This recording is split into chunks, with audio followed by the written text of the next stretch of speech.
अब सही है, क्या करना है हमें कि ये जो टेबल मेरे पास नज़र आ रहा है as it is table, as it is table से मुराद ये इसी तरीके से मुझे कहाँ पर चाहिए, मुझे चाहिए अपनी वेब एप्लीकेशन के ऊपर।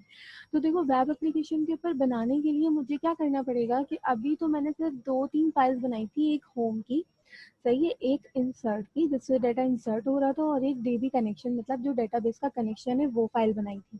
अब इसमें क्या करना है, मुझे यहाँ पर व्यू का काम करवाना है। तो सबसे पहले तो क्या कीजिएगा, फाइल को सेव कर लीजिएगा, और हम जिस फाइल के ऊपर काम कर रहे थे, फोल्डर के ऊपर, माय वेब के फोल्डर के ऊपर काम कर रहे थे, और यहाँ पर आके मैं अपने पेज का नाम या अपनी फाइल का नाम स्टोर करवा देती हूँ, वे रिकॉर्ड डॉट php। सही है, ये मैंने क्या करवा लिया, अपने पेज का नाम इंसर्ट करवा लिया। अब इसी के साथ देखो डेटा HTML का स्ट्रक्चर चाहिए होता है, तो हम यहाँ पर जो है वो एक्सक्लेमेटरी साइन लगाते हैं और इसको एंटर करते हैं, तो ये आप लोगों का HTML का स्ट्रक्चर आ जाता है। अब देखो करना क्या है, मुझे करना ये है कि मुझे यहाँ पर जो टेबल मेरे पास यहाँ विजिबल हो रहा है वो टेबल मुझे शो करवाना है। अब देखो टेबल मेरे पास कहाँ से आ रहा है, डेटाबेस से। तो मुझे सबसे पहले क्या चाहिए होगा कि भाई कहीं ना कहीं से मुझे डेटाबेस का कनेक्शन पहले मैं करवाऊंगी, ताकि जो मेरा डेटा का काम है वो आ जाए। उसके बाद जाके मैं क्या करूँ, फर्दर काम करूँ। तो डेटाबेस का कनेक्शन या डेटा का कनेक्शन किस तरीके से हम करवाएंगे और किस तरीके से हम जो है वो अपने व्यू के ऊपर अपनी चीज़ों को शो करवाएंगे। तो सबसे पहले मैं क्या करती हूँ, यहाँ पर सबसे पहले हम यहाँ पे डेटाबेस का कनेक्शन देते हैं। अब देखो डेटाबेस के कनेक्शन के लिए भी हमने PHP से काम किया था, तो मैं यहाँ पर सबसे पहले आके PHP का ब्लॉग बनाइएगा, और एक लाइन मैंने काम करवाई थी आपको यहाँ पर कौन सी, इंक्लूड की। सही है, ये इंक्लूड की लाइन कहाँ आएगी, आपके पास व्यू रिकॉर्ड पे भी आएगी। ये लाइन कहाँ कहाँ पर आती है, जहाँ जहाँ आपको डेटाबेस का काम करवाना हो वहाँ पर। अगर कोई ऐसा पेज है जहाँ पर डेटाबेस से कोई लिंकिंग नहीं है, तो आप वहाँ पर इस पेज का लिंक या इस पेज को इंक्लूड नहीं करवाएंगे, इस फाइल को। सही है, उसको इंक्लूड कराए बगैर भी आपका काम हो जाएगा। लेकिन अगर आपको डेटाबेस से चीज़ें चाहिए तो आपको इसको इंक्लूड करवाना लाजमी है। सबसे पहला स्टेप क्या होता है आपका, कनेक्शन का। अब इसके बाद देखो, अब मुझे क्या करना है, मुझे करना ये है कि मुझे सारा टेबल, अगर मैं एसक्यूएल की क्यूरी की बात करूं तो आप एसक्यूएल की क्यूरी कैसे लिखोगे, अगर यहाँ पर आके एसक्यूएल की क्यूरी देखो, अभी एसक्यूएल की क्यूरी क्या लिखी है, मेरे पास सारा डेटा शो हो रहा है। सारे डाटा शो होने से मुराद मेरे जितनी भी टेबल्स में चीज़ें वो सब शो हो रही हैं। और अगर मैं यहाँ पर एसक्यूएल में जाऊँ तो मेरे पास जो क्यूरी बनी हुई है वो क्या है, सेलेक्ट डायरेक्ट फ्रॉम स्टूडेंट। ये वेयर कब लगाते हैं, वेयर जब लगाते हैं जब आपको स्पेसिफिकली कोई एक डेटा चाहिए होता है किसी स्पेसिफिक आईडी के ऊपर। सही है, तो मेरे पास जो क्यूरी बनी हुई है वो यहाँ पर क्या बनी हुई है, डायरेक्ट फ्रॉम स्टूडेंट की। तो यही सेम काम मुझे यहाँ पर भी करना है। क्यों करना होगा, क्योंकि मुझे डेटाबेस से सारा का सारा टेबल में से सारा डेटा चाहिए, इसलिए हमें यहाँ पर सिलेक्ट की क्यूरी बनाना लाजमी है। तो हमने क्या किया था कि मैं एक जो क्यूरी है उसको मैं एक वेरिएबल बना के उसमें स्टोर करवा देती हूँ। तो मैंने क्यूरी नाम का ही वेरिएबल बना लिया, और इन्वर्टेड कॉमास में अब आप यहाँ पे क्या लिखेंगे, अपनी क्यूरी लिखेंगे।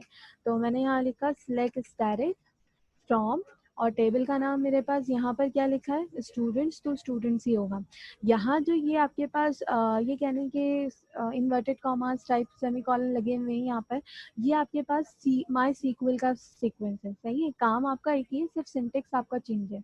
जब हम इसको एसक्यूएल सर्वर के ऊपर लिखेंगे तो आप यहाँ पर सिंगल कोट वाला काम नहीं करेंगे, ये बैक सिंगल कोट कहलाते हैं, तो ये आप काम नहीं लिखेंगे।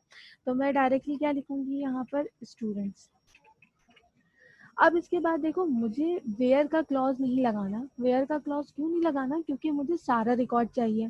सारा रिकॉर्ड चाहिए तो मैं यहाँ पर क्यूरी क्या होती है आपके पास, डायरेक्ट फ्रॉम स्टूडेंट। तो ये क्या करता है, आपकी एक टेबल का सारा डाटा लेकर आ जाता है। अब डेटा लेकर आने के लिए आप लोगों को अगर याद हो तो हमने एक फंक्शन कॉल किया था या फंक्शन के ऊपर काम किया था, माई एसक्यूएलआई क्यूरी।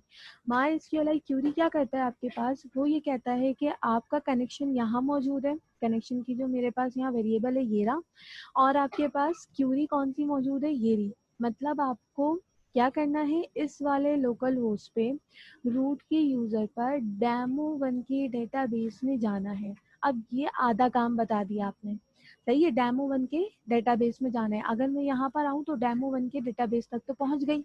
अब देखो डेमो वन पे इन केस अगर बहुत सारे टेबल्स होते तो क्या करते हैं, तो यहाँ पर जब हम नाम देते हैं टेबल्स का, तो वो नाम आप कहाँ स्पेसिफाई करते हैं, वो नाम आप यहाँ पे स्पेसिफाई करते हो जब आप कोई क्यूरी चलाते हो। तो मैंने क्या कहा कि आधा काम तो मैंने उसको बता दिया, आधे काम से मुराद कि मैंने उसको डेटाबेस तक तो ले गई। अब डेटाबेस में अगर कोई स्पेसिफिक नाम से आपके पास टेबल बना हुआ है, तो वो आप क्या बताओगे, इस जगह पर बताओगे कि भाई इस वाले टेबल को लेकर आना है या इसका डेटा लेकर आना है। तो अब उसको चलाने के लिए ना आपके पास एक फंक्शन होता है MySQLi क्यूरी का। ये फंक्शन क्या करता है, ये फंक्शन कहता है कि आप क्या बताओ, कनेक्शन बताओ। कनेक्शन मेरे पास किस वेरिएबल में स्टोर है, डॉलर कॉन के वेरिएबल में। तो मैंने कहा कि भाई डॉलर कॉन के वेरिएबल में मेरा कनेक्शन मौजूद है, मतलब डेटाबेस तक का रास्ता मौजूद है। इसके बाद वहां पे जाने के बाद क्या करना है, वहां जाने के बाद मुझे ये क्यूरी चलानी है जो कि मैंने यहाँ पहले से स्टोर कर दी है।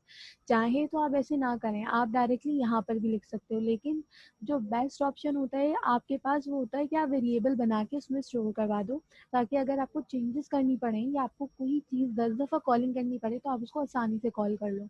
तो यहाँ पर आके मैं क्या करूँगी, ये क्यूरी का वेरिएबल कॉल करवा लूँगी। अब देखो ये जो फंक्शन है ना, कौन सा, MySQLi क्यूरी का, ये आपको रिटर्न करता है value, Boolean value. Boolean value से मुराद ये तो या तो आपको रिटर्न करेगा फॉल्स या आपको करेगा ट्रू। अब फॉल्स और ट्रू कब रिटर्न करेगा, जब आपके पास ये क्यूरी सही चल जाती है। सही से मुराद अगर मैंने यहाँ टेबल में स्टूडेंट्स कर दिया, अब देखो इस नाम का कोई टेबल मौजूद नहीं है अगर मैं अपने यहाँ पर देखूँ, सही है, तो ये क्या करेगा आपको, ये फंक्शन आपको रिटर्न करेगा फॉल्स। तो इसका कोई आंसर मुझे किसी किसी वेरिएबल में स्टोर करवाने के लिए हम क्या करेंगे, मैं इस फंक्शन को क्या कर दूंगी, एक वेरिएबल में ही स्टोर करवा लूंगी, ताकि इसका जो भी आंसर आता है उसको मैं क्या करवा सकूँ, फेच करवा सकूँ और अपना काम कर सकूँ। तो मैंने इसका नाम क्या दे दिया, $run इज इक्वल टू, अब रन भी कह सकते हो, अदरवाइज मैं जो कहती हूँ वो एग्जीक्यूट होता है। तो ये एग्जीक्यूट से मुराद क्या, कि आप इस क्यूरी को रन करवा रहे हो या एग्जीक्यूशन करवा रहे हो। सही है, तो ये मेरे पास यहाँ पर आ गया, तो कर लेते हैं सेव। अब इसके बाद क्या करना है, अब इसके बाद ये करना है मुझे कि मुझे यहाँ पर अपनी रॉस को फैच करवाना है। सही है, तो रॉस फैच करवाने के लिए एक फंक्शन होता है, इसका नाम होता है MySQLi underscore num underscore Ross. सही है, ये क्या है, आपके पास एक फंक्शन है एक। अब इस फंक्शन में क्या होगा, ये फंक्शन क्या कहता है कि भाई आपकी जितनी भी रॉज है ना, टोटल नंबर ऑफ रॉज, वो ये फंक्शन काउंट करके लेकर आएगा। सही है, ये फंक्शन क्या करता है, आपकी टोटल नंबर ऑफ रॉज। अगर मैं अभी जाके देखूँ मैं अपने टेबल में, तो मेरे पास टोटल नंबर ऑफ रॉज कितनी है, 6। मैंने किस तरीके से आइडिया करा, क्योंकि मैंने जो आईडी दी थी वो मैंने ऑटो इंक्रीमेंट लगा था, और ऑटो इंक्रीमेंट के हिसाब से जो लास्ट मेरा डाटा है वो क्या है, 6 आईडी के ऊपर है। तो मेरे पास यहाँ पर नंबर ऑफ रॉज अगर मैं काउंट करना चाहूँ तो आपके पास क्या आएंगी, यहाँ पर 6 आनी चाहिए। अब आनी चाहिए तो कहाँ से आनी चाहिए, तो मैं क्या करूँगी, जो मैंने ये एग्जीक्यूट करवाया था वो मैं यहाँ पर क्या करवा दूंगी, इसको इस फंक्शन में डाल दूंगी। तो मैंने ये एग्जीक्यूट का वेरिएबल इसमें डाल दिया। अब देखो नंबर ऑफ रॉस काउंट करके लेकर आएगा ना, तो काउंट को लिए मुझे कोई ना कोई वेरिएबल बनाना लाजमी है। तो मैंने यहाँ पर क्या करा, $टोटल रॉस। सही है, ये क्या करेगा, टोटल नंबर ऑफ रॉज लेकर आएगा। और अगर मैं इसको सिर्फ और सिर्फ आपको प्रिंट करवा के दिखाऊं, मतलब काउंट अगर देखना चाहते हैं आप, तो ये किस तरीके से लेकर आता है, मैंने कहा कि भाई इसको सिर्फ और सिर्फ सिंपल क्या कर दो, प्रिंट कर दो। अब इसको सेव करने के बाद अगर मैं ब्राउजर पे आऊँ और यहाँ पर आके मैं अगर अपना पेज को कॉल करवाऊँ .php, तो यहाँ सेमीकोलन लगा लीजिएगा। तो देखो मेरे पास कितनी रॉज है, 6 रॉज है। सही है, 6 रॉज मेरे पास कहाँ है, यहाँ भी मौजूद है, जो कि मेरे डेटाबेस में। अब मैं क्या करती हूँ, इन केस अगर मैं कोई इंसर्शन करवाती हूँ, तो क्या इंसर्शन करवाते में ये चेंजेस होती हैं या नहीं। तो आईडी हम नहीं देते, सही है, आप लोगों को आइडिया होगा, आईडी हमने ऑटो इंक्रीमेंट रखी है तो आईडी में नहीं दे रही।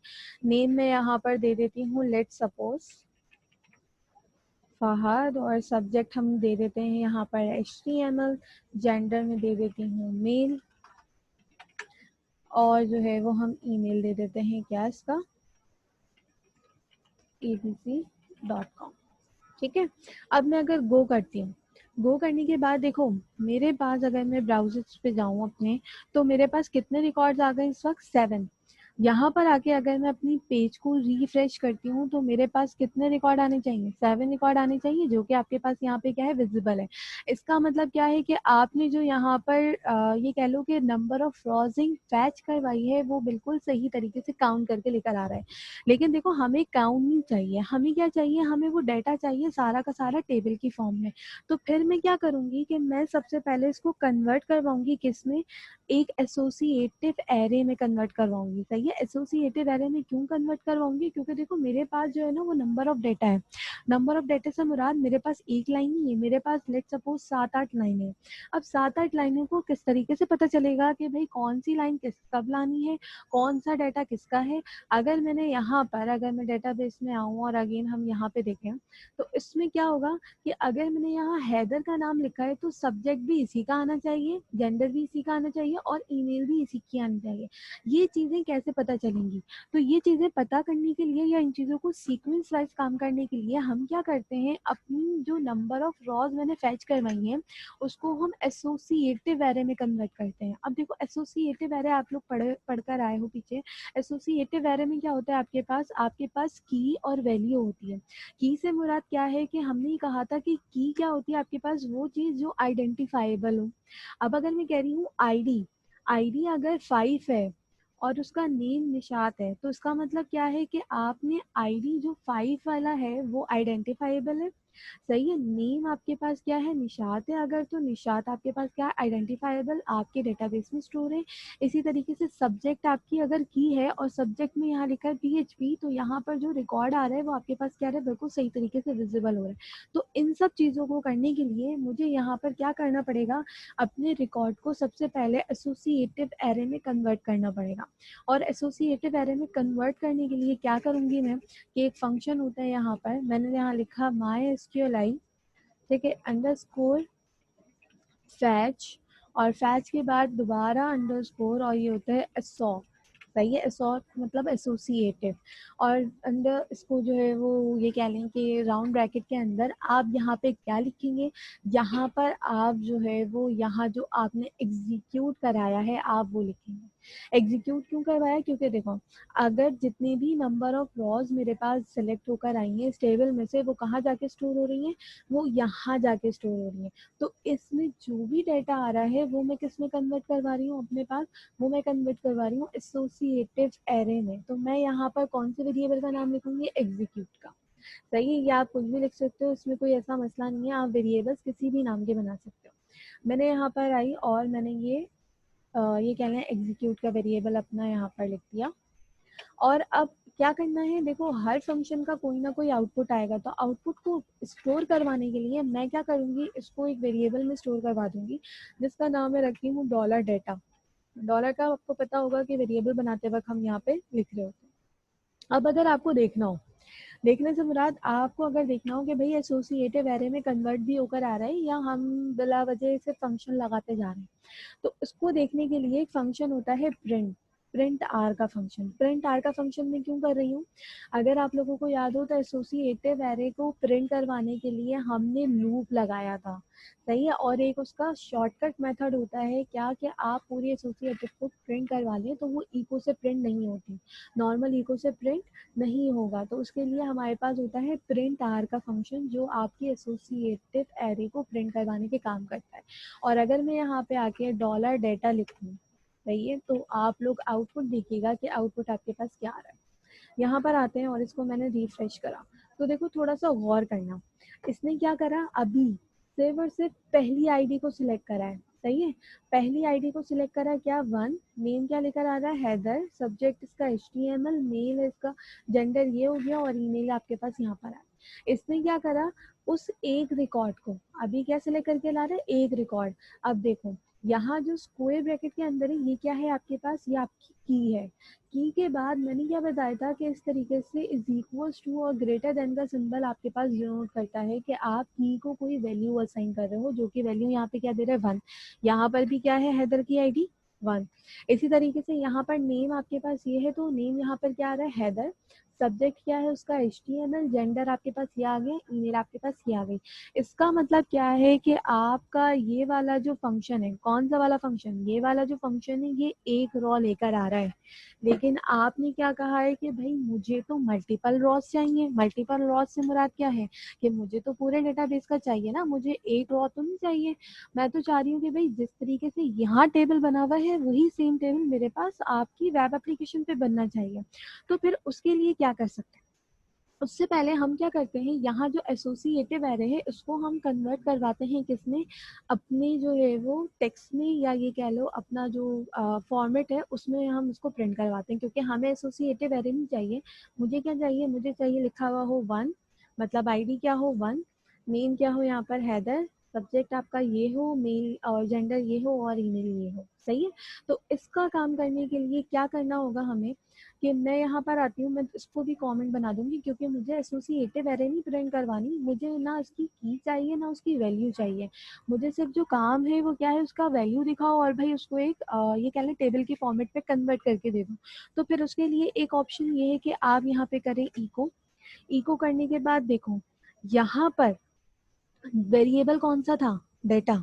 अभी देखो अगर मैंने डेटा को प्रिंट करवाया है तो यहाँ पर वो की क्या दे रहा है, आईडी। इसका मतलब क्या है कि अगर मैं आईडी कॉल करती हूँ डेटा के इंडेक्स पर, मतलब कि आईडी अगर मैं कॉल करती हूँ डेटा की के ऊपर, तो वो मुझे क्या रिटर्न करेगा, 1 रिटर्न करेगा। तो यहाँ पर आके मैंने क्या करा, मैंने यहाँ लिया डॉलर डेटा। डेटा क्यों ले रही हूँ, क्योंकि ये मुझे एसोसिएटिव एरे दे रहा है, और इस एसोसिएटिव एरे में से मुझे किस की का डेटा चाहिए, मुझे चाहिए आईडी का डेटा। तो यहाँ पर आके मैं स्क्वायर ब्रैकेट के अंदर सिंगल कोट में लिखूंगी आईडी। अब देखना इसका डिफरेंस क्या होगा, मैं सिर्फ पहले प्रिंट करवा के दिखाती हूँ, फिर हम सारी चीज़ों को क्या करेंगे, ये कह लो कि देखेंगे। इसको मैं दोबारा दूसरे पेज पर ये कह लो खोल रही हूँ इसलिए, ताकि जब हम बाकी का काम करें तो हम इसको देख सकें। लोकल होस्ट डॉलर,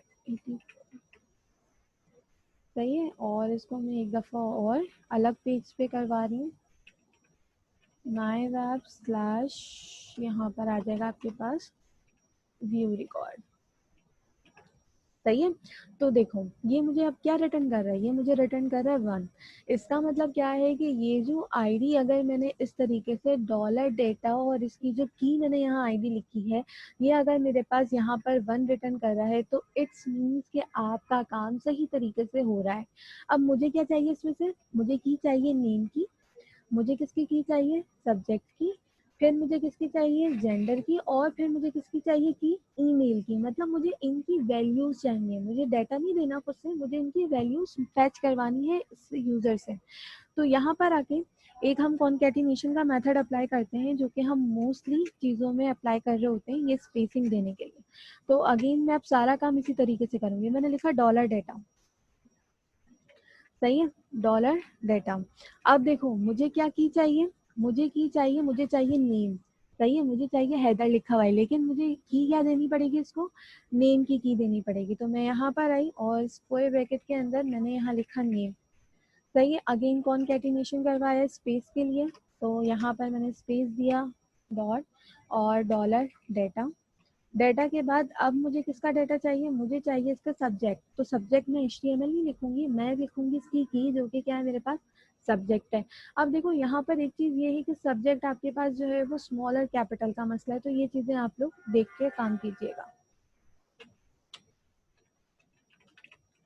देन इसी के साथ again next dot inverted commas, और फिर इसके बाद अगेन कॉन्कैटिनेट डॉलर डेटा, और डेटा के साथ अब मुझे जो डेटा चाहिए वो उस की का चाहिए, किसका, जेंडर का। तो मैं स्क्वायर ब्रैकेट के अंदर क्या करूँगी, इसको लिख दूंगी gender. And the last one जो हमारा काम है ईमेल का, तो यहाँ पर मैं आई, मैंने लिखा डेटा, और डेटा के अंदर क्योंकि मैंने ईमेल ही दिया था, चेक कर लो, कर लेते हैं दोबारा से, क्योंकि मैंने ईमेल ही दिया था तो मैं यहाँ पर भी क्या लिख दूंगी, इसके अंदर ईमेल ही लिख दूंगी। सही है। अब देखो इसको रन करके चेक कर लेते हैं। रन करके चेक कैसे करोगे, यहाँ पर कि इसको एज इट इज रहने देते हैं, हम अपनी दूसरी टैब के ऊपर रन करते हैं जो कि हमारे पास यहाँ पर खुलेगी।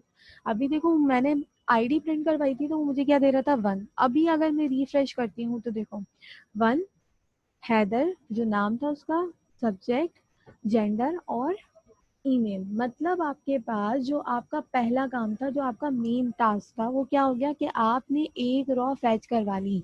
ये आपका क्या था, मेन टास्क था। अब देखो सिंपलेस्ट काम क्या होता है, अगर आप लोगों को याद हो, एक रॉ अगर फैच करवा ली है तो इसका मतलब क्या है कि आप मल्टीपल रॉस फैच करवा सकते हो। सही है। अब मल्टीपल रॉस फैच कैसे होंगी, अगर आप लोगों को याद हो तो हम क्या करते थे कि हम ये कहते हैं कि भाई हम अगर हमारे पास नंबर ऑफ एरे हो, सही है, शुरू से हम लैंग्वेजेस में पढ़ते हुए आए कि अगर हमारे पास एरे टाइप डेटा हो तो हम वहाँ पर लूप का यूज करते थे। मतलब हम उसकी वैल्यूज को प्रिंट करवाने के लिए क्या करते थे, लूप फॉर्मेट पे काम करते थे। मतलब लूप से मुराद कि वो एक ही चीज बार बार चलती जाए ताकि आपका काम क्या हो, शॉर्ट हो। वरना आप क्या कर सकते हो, आप इंडेक्स नंबर चेंज करके आप काम कर सकते हो, वो थोड़ा लॉन्ग टर्म काम हो जाता है। अब अगर इसी चीज को मुझे लूप के साथ करना हो तो मैं कैसे कर सकती हूँ। और एक चीज और कि हमें ये काम तो ये तो ऐसे आ रहा है एक लाइन के हिसाब से, मुझे क्या चाहिए, मुझे ये चाहिए कि मैं सब पहले तो डेटा फैच करवा लेते हैं लूप के थ्रू। अब देखो लूप के थ्रू डेटा कैसे फैच होगा, यहाँ पर आओ, और यहाँ पर आने के बाद मैं क्या करती हूँ कि मैं एक वाइल लूप लगाती हूँ। सही है, वाइल इसलिए क्योंकि हमें वहाँ पर कंडीशन क्या होती है हमारी अलग देनी पड़ती है। तो मैं इस वाली चीज़ को अभी कमेंट बना देती हूँ। वाइल में देखो क्या होगा, वाइल बनाया, वाइल में देखो मैं क्यों यूज़ कर रही हूँ, मैं फॉर लूप भी यूज़ कर सकते हैं, हम डू वाइल भी यूज़ कर सकते हैं। वाइल में मसला ये होता है सॉरी, वाइल में ये होता है आपके पास कि बेनिफिट होता है कि आप वहाँ पे अगर कोई वेरिएबल इनिशियलाइज ना भी करवाओ तो अगर आपकी कोई स्पेसिफिक ऊपर कंडीशन होगी ना, वो उस चीज़ के ऊपर चल जाएगा या रन हो जाएगा।